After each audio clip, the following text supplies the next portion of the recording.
Hello friends, welcome to Meghashree's kitchen.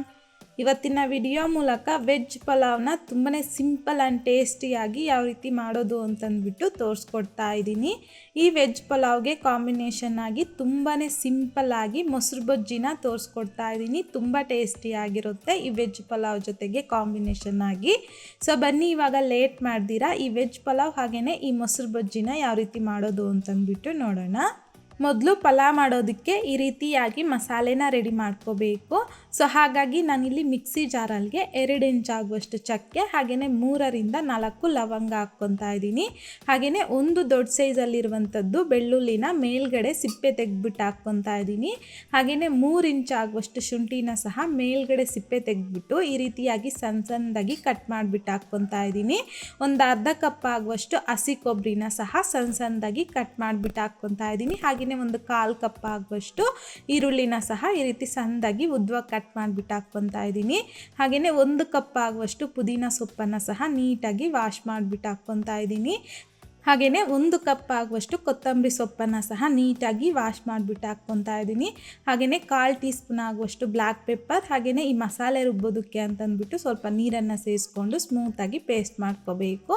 So paste ಮಾಡ್ಕೊಳ್ಳೋದಕ್ಕಿಂತ ಮೊದಲು ನಾನಿಲ್ಲಿ ಹಸಿಮೆಣಸಿನ್ಕಾಯಿ ಹಾಕೋದು ಮರ್ತಿತ್ತು. ಸೊ ಹಾಗಾಗಿ ಖಾರಕ್ಕೆ ತಕ್ಕಷ್ಟು ಒಂದು 10-15 ಹಸಿಮೆಣಸಿನ್ಕಾಯಿನ ಹಾಕ್ಕೊಂಡು ಎಷ್ಟು ಸಾಧ್ಯವಾಗುತ್ತೋ ಅಷ್ಟೊಂದು ಸ್ಮೂತಾಗಿ ಈ ರೀತಿ ಮಸಾಲೆನ ರೆಡಿ ಮಾಡ್ಕೋಬೇಕು. ಸೊ ಈ ರೀತಿಯಾಗಿ ಮೊದಲಿಗೆ ಮಸಾಲೆನ ರೆಡಿ ಮಾಡ್ಕೊಂಡಿದ್ದಾದಮೇಲೆ ಪಕ್ಕಕ್ಕೆ ಇಟ್ಕೊಂಡು ನಾನಿಲ್ಲಿ ಕುಕ್ಕರಲ್ಲಿಗೆ ಒಂದು ಅರ್ಧ ಕಪ್ ಆಗುವಷ್ಟು ಎಣ್ಣೆ ಹಾಕ್ಕೊತಾ ಇದ್ದೀನಿ.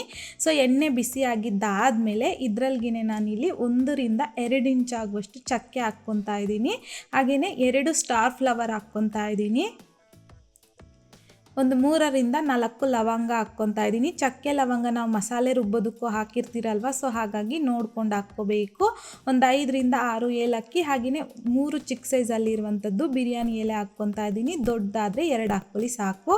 ಹಾಗೆಯೇ 2 ದೊಡ್ಡ ಸೈಜಲ್ಲಿರುವಂಥದ್ದು ಈರುಳ್ಳಿನ ಸಣ್ಣದಾಗಿ ಉದ್ದವಾಗಿ ಕಟ್ ಮಾಡಿಬಿಟ್ಟು ಹಾಕ್ಕೊತಾ ಇದ್ದೀನಿ. ಹಾಕ್ಕೊಂಡಿದ್ದಾದಮೇಲೆ ಮಿಕ್ಸ್ ಮಾಡ್ಕೊತಾ ಮೀಡಿಯಮ್ ಫ್ಲೇಮ್ನಲ್ಲಿ ಈರುಳ್ಳಿ ಗೋಲ್ಡನ್ ಕಲರ್ ಬರೋವರೆಗೂ ಚೆನ್ನಾಗಿ ಫ್ರೈ ಮಾಡ್ಕೋಬೇಕು. ಸೊ ನೋಡಿ, ಈ ರೀತಿಯಾಗಿ ಈರುಳ್ಳಿ ಗೋಲ್ಡನ್ ಕಲರ್ ಬಂದಾದಮೇಲೆ ಇದರಲ್ಲಿಗೆ 1 ಕಪ್ ಆಗುವಷ್ಟು ಹಸಿ ಬಟಾಣಿನ ನೀಟಾಗಿ ವಾಶ್ ಮಾಡಿಬಿಟ್ಟು ಹಾಕ್ಕೊತಾ ಇದ್ದೀನಿ. ಹಾಗೆಯೇ 1 ಕಪ್ ಆಗುವಷ್ಟು ಕ್ಯಾರೆಟ್ನ ಸಹ ಈ ರೀತಿಯಾಗಿ ಸಣ್ಣದಾಗಿ ಕಟ್ ಮಾಡಿಕೊಂಡು ವಾಶ್ ಮಾಡಿಬಿಟ್ಟು ಹಾಕ್ಕೊತಾ ಇದ್ದೀನಿ. 1 ಕಪ್ ಆಗುವಷ್ಟು ಬೀನ್ಸ್ನ ಸಹ ನೀಟಾಗಿ ಕಟ್ ಮಾಡಿಕೊಂಡು ವಾಶ್ ಮಾಡಿಬಿಟ್ಟು ಹಾಕ್ಕೊತಾ ಇದ್ದೀನಿ. ಹಾಗೆಯೇ 1 ಕಪ್ ಅಂದರೆ 2 ಟೊಮೊಟೊನ ಸಣ್ಣದಾಗಿ ಕಟ್ ಮಾಡಿಬಿಟ್ಟು ಹಾಕ್ಕೊತಾ ಇದ್ದೀನಿ. ಸೊ ವೆಜಿಟೇಬಲ್ಸ್ ನಿಮಗಿಲ್ಲಿ ಬಂದು ಆಪ್ಷನಲ್ಲು, ನೀವು ಇನ್ನೂ ಬೇರೆ ಆಲೂಗಡ್ಡೆ, ಹೂಕೋಸು ಆ ರೀತಿಯಾಗೂ ಸಹ ನೀವು ತಗೋಬೋದು. ನಾನಿಲ್ಲಿ ಬರೀ ಬೀನ್ಸು, ಕ್ಯಾರೆಟು, ಬಟಾಣಿ ತಗೊಂಡಿದ್ದೀನಿ. ನೀವು ಬೇರೆ ವೆಜಿಟೇಬಲ್ಸ್ನ ಸಹ ಹಾಕಿ ಫ್ರೈ ಮಾಡ್ಕೋಬೋದು.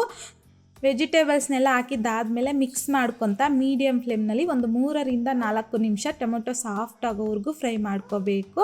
ಫ್ರೈ ಮಾಡ್ಕೊಂಡಿದ್ದಾದಮೇಲೆ ನಾವು ಸ್ಟಾರ್ಟಿಂಗಲ್ಲಿ ಮಸಾಲೆ ರೆಡಿ ಮಾಡಿ ಇಟ್ಕೊಂಡಿದ್ರಲ್ವ, ಸೊ ಆ ಮಸಾಲೆನ ಹಾಕ್ಕೊಂಡು ಮಿಕ್ಸ್ ಮಾಡ್ಕೊತಾ ಮತ್ತೊಂದು 2-3 ನಿಮಿಷ ಚೆನ್ನಾಗಿ ಫ್ರೈ ಮಾಡ್ಕೋಬೇಕು. ಎಣ್ಣೆ ಸಪ್ರೇಟ್ ಆಗಬೇಕು, ಆ ರೀತಿಯಾಗಿ ಫ್ರೈ ಮಾಡ್ಕೊಂಡಿದ್ದಾದಮೇಲೆ ಇದರಲ್ಲಿಗೆ 1 ಟೇಬಲ್ ಸ್ಪೂನ್ ಆಗುವಷ್ಟು ಧನಿಯಾ ಪೌಡರ್, ಹಾಗೆಯೇ ರುಚಿಗೆ ತಕ್ಕಷ್ಟು ಕಲ್ಲುಪ್ಪು ಹಾಕ್ಕೊತಾ ಇದ್ದೀನಿ. ಹಾಕ್ಕೊಂಡಿದ್ದಾದಮೇಲೆ ನಾನಿಲ್ಲಿ 1.5 ಗ್ಲಾಸ್ ಆಗುವಷ್ಟು ಅಕ್ಕಿನ ನೀಟಾಗಿ ವಾಶ್ ಮಾಡಿಕೊಂಡು ಹಾಕ್ಕೊತಾ ಇದ್ದೀನಿ. ಹಾಗೆಯೇ ಫ್ಲೇವರ್ಗೋಸ್ಕರ 1-2 ಟೇಬಲ್ ಸ್ಪೂನ್ ಆಗುವಷ್ಟು ತುಪ್ಪ ಹಾಕ್ಕೊತಾ ಇದ್ದೀನಿ. ತುಪ್ಪ ಯಾವುದೇ ಕಾರಣಕ್ಕೂ ಸ್ಟಾರ್ಟಿಂಗಲ್ಲಿ ಹಾಕಬಾರ್ದು, ಈ ಟೈಮಲ್ಲಿ ಹಾಕಿ ಮಿಕ್ಸ್ ಮಾಡ್ಕೊತಾ ಫ್ರೈ ಮಾಡ್ಕೋಬೇಕು. ಆವಾಗಲೇ ನಮಗೆ ಆ ತುಪ್ಪ ಫ್ಲೇವರ್ ಅನ್ನೋದು ರೈಸ್ ಜೊತೆಯಲ್ಲಿ ಹಾಗೇ ಇರುತ್ತೆ. ಸೊ ಈಗ 1 ಮಿನಿಟ್ ಈ ರೀತಿ ಮಿಕ್ಸ್ ಮಾಡ್ಕೊಂಡಿದ್ದಾದಮೇಲೆ ನಾವಿಲ್ಲಿ ಯಾವ ಗ್ಲಾಸಲ್ಲಿ ಅಕ್ಕಿ ತಗೊಂಡಿದ್ದೀರೋ ಸೊ ಅದೇ ಗ್ಲಾಸಲ್ಲಿ ನಾನಿಲ್ಲಿ 1.5 ಗ್ಲಾಸ್ ಆಗುವಷ್ಟು ಅಕ್ಕಿ ತಗೊಂಡಿರೋದ್ರಿಂದ 3 ಗ್ಲಾಸ್ ಆಗುವಷ್ಟು ನೀರನ್ನು ಹಾಕ್ಕೊತಾ ಇದ್ದೀನಿ. ಅಂದರೆ 1 ಗ್ಲಾಸ್ ಅಕ್ಕಿ ತಗೊಂಡ್ರೆ 2 ಗ್ಲಾಸ್ ಆಗುವಷ್ಟು ನೀರನ್ನು ಹಾಕ್ಕೋಬೇಕು. ಸೊ ಈ ರೀತಿ ಮಿಕ್ಸ್ ಮಾಡಿಕೊಂಡು ಈ ಟೈಮಲ್ಲಿ ನಿಮ್ಗೆ ಏನಾದರೂ ಸಾಲ್ಟು ಹಾಗೆಯೇ ಖಾರ ಕಡಿಮೆ ಇದ್ದರೆ ಅಡ್ಜಸ್ಟ್ ಮಾಡಿಕೊಂಡು ಕುಕ್ಕರ್ ಲಿಡ್ನ ಕ್ಲೋಸ್ ಮಾಡಿಕೊಂಡು ಮೀಡಿಯಮ್ ಫ್ಲೇಮ್ನಲ್ಲಿ 2 ವಿಷಲ್ ಬರೋವರೆಗೂ ಬಿಡಬೇಕು. ಸೊ ಈಗ 2 ವಿಷಲ್ ಬಂದಾಗಿದೆ. ಈ ರೀತಿ 2 ವಿಷಲ್ ಬಂದಾದಮೇಲೆ ವಿಷಲ್ ಪೂರ್ತಿಯಾಗಿ ತಣ್ಣಗಾಗಕ್ಕೆ ಬಿಟ್ಬಿಡಿ. ಅಷ್ಟರಲ್ಲಿ ನಮ್ಗೆ ಇದ್ರಿಗೆ ಬೇಕಾಗಿರುವಂಥ ಕಾಂಬಿನೇಷನ್ ಆಗಿ ಮೊಸರು ಬಜ್ಜಿ ಯಾವ ರೀತಿ ಮಾಡ್ಕೊಳ್ಳೋದು ಅಂತಂದ್ಬಿಟ್ಟು ನೋಡೋಣ. ಹಾಗಾಗಿ ನಾನು ಇಲ್ಲೊಂದು ಬೌಲಲ್ಲಿಗೆ ಒಂದು ಅರ್ಧ ಲೀಟರ್ ಆಗುವಷ್ಟು ಮೊಸರನ್ನು ಹಾಕ್ಕೊಂಡಿದ್ದೀನಿ. ಒಂದು ಸಲ ನೀಟಾಗಿ ಬೀಟ್ ಮಾಡ್ಕೋಬೇಕು. ಬೀಟ್ ಮಾಡ್ಕೊಂಡಿದ್ದಾದಮೇಲೆ ಇದರಲ್ಲಿಗೆ ಸಣ್ಣದಾಗಿ ಕಟ್ ಮಾಡ್ಕೊಂಡಿರುವಂಥ ಸೌತೆಕಾಯಿ ಒಂದು 1/4 ಕಪ್ ಆಗುವಷ್ಟು ಹಾಕ್ಕೊತಾ ಇದ್ದೀನಿ.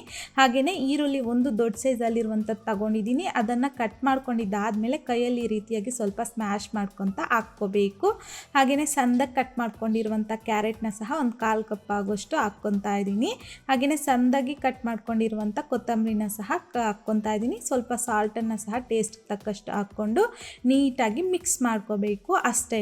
ಸೊ ನಮಗಿಲ್ಲಿ ಪಲಾವ್ಗೆ ಬೇಕಾಗಿರುವಂಥದ್ದು ಕಾಂಬಿನೇಷನ್ ಆಗಿ ಮೊಸರು ಬಜ್ಜಿ ಅನ್ನೋದು ರೆಡಿ ಆಗೋಗಿದೆ ಅಷ್ಟೇ. ತುಂಬ ಸಿಂಪಲ್ ಆಗಿ ಮಾಡ್ಕೋಬೋದು.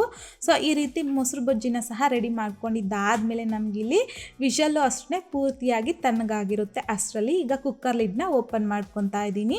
ಈ ರೀತಿ ಓಪನ್ ಮಾಡ್ಕೊಂಡಿದ್ದಾದಮೇಲೆ ನಮಗೆ ವೆಜಿಟೇಬಲ್ಸ್ ಎಲ್ಲನೂ ಹಾಗೆ ಮಸಾಲೆ ಎಲ್ಲ ಮೇಲೆ ಇರುತ್ತಲ್ವ, ಸೊ ಹಾಗಾಗಿ ಒಂದ್ಸಲ ಇದನ್ನು ಈ ರೀತಿ ನೀಟಾಗಿ ಮಿಕ್ಸ್ ಮಾಡ್ಕೋಬೇಕು. ಈ ರೀತಿ ಒನ್ಸ್ ಮಿಕ್ಸ್ ಮಾಡ್ಕೊಂಡಿದ್ದಾದಮೇಲೆ ಲಿಡ್ನ ಕ್ಲೋಸ್ ಮಾಡಿಕೊಂಡು ಒಂದು 5 ನಿಮಿಷ ಹಾಗೆ ಬಿಟ್ಬಿಡಿ. ಆ ಮಸಾಲೆ ಎಲ್ಲ ರೈಸ್ಗೆ ಹಿಡ್ಕೋಬೇಕು.